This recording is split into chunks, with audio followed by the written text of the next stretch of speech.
Ikweremadu, are a senator in Nigeria's National Assembly. You have held high political office. You had many staff, including domestic staff, maids, chefs, and drivers. You own multiple properties around the globe. There is evidence of as many as 40. More than £400,000 went into your bank account over a 6-month period. By contrast, C was unable to afford a £25 fare to travel from Lagos to Abuja. You each conspired together to bring C to the UK in order to exploit him. You all knew that was unlawful. You, Ikweremadu, had been part of the legislature that had introduced the law that made that conduct a criminal offence in Nigeria. You, Abina Abeta, secured the visa. You did so by telling a lie that C and Sonia were cousins, the same lie that you had told in respect of you and your donor. You also secured a fabricated affidavit testifying to their relationship as cousins, just as you had done for your transplant. You, Ikweremadu, also fall within the high culpability bracket. You also played a leading role in the offending, and to a greater extent than Abina Abeta, who was acting through Ikweremadu at your direction. You did so in order to secure a material advantage, namely a human kidney for your daughter. You were involved in a high degree of planning and premeditation. For example, you orchestrated the arrangements with your brother, Diwe. You sought to conceal your link to the payment of a donor reward by instructing a member of your staff to make the payment via a currency trader. You were involved in the corruption of a member of hospital staff. I reject the defence suggestion that you were naive as to offers or payments of a reward to the donor, or that you only joined the conspiracy at a late stage. I am satisfied so that I am sure that you were the driving force throughout. Reliance is placed on the fact that you had no contact with C or Abina Abeta. That is true, but it is an indicator of the leading role you played, directing the overall operation, but keeping your distance by getting others to do your bidding. I accept that you were not directly involved in the fabrication of an affidavit and that you told Sonia not to sign it. Again, in context, that is consistent with the type of leading role you played. You well knew the sorts of steps that were being taken to try and pull the wool over the eyes of the doctors and regulators. I am satisfied that you, Beatrice Ikweremadu, performed more limited functions under the direction of your husband. I accept the submission of Anu Mahindru King's Council that your family was patriarchal and you were deferential to your husband. Your role was primarily to adopt the cousin lie. There was, so far as you are concerned, some limited planning and premeditation.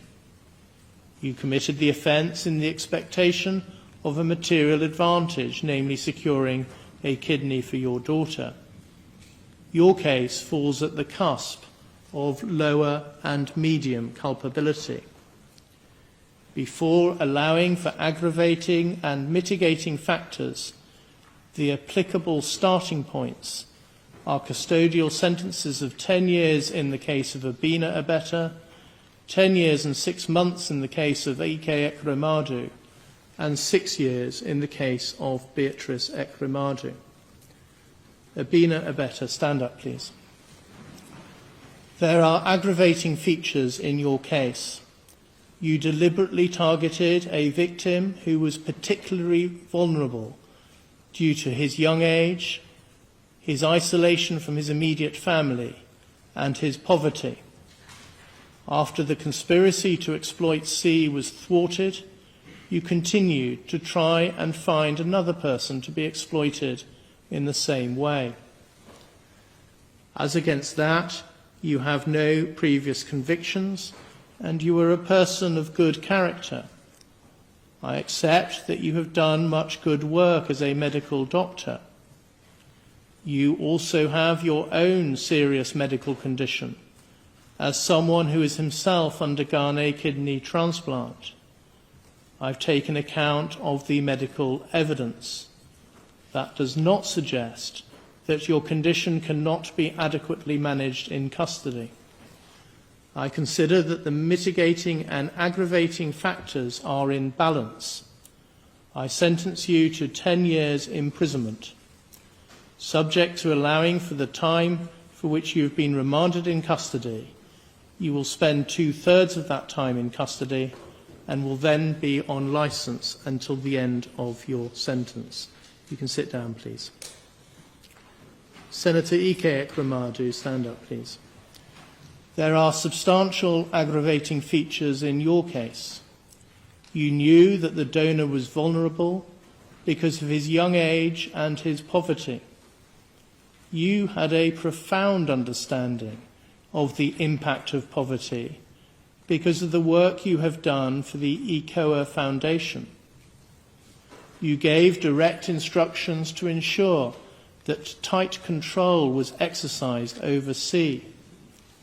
Once the transplant did not go ahead, you immediately sought to find another person to be exploited in the same way, rapidly managing to identify several potential candidates.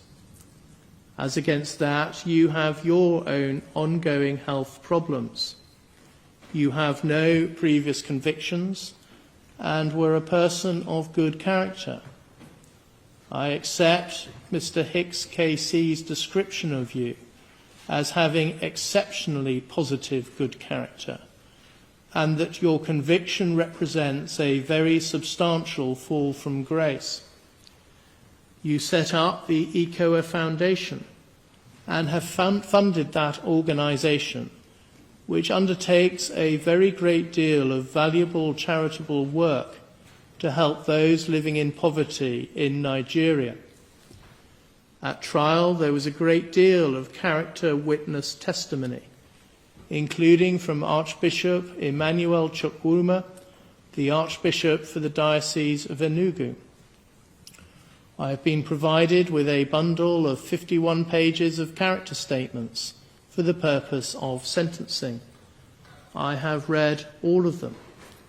They include statements from a former president of Nigeria, the current president of the Senate, the Bishop of Enugu, the Attorney General and the Chief Law Officer of Nigeria, and the Speaker of the House of Representatives.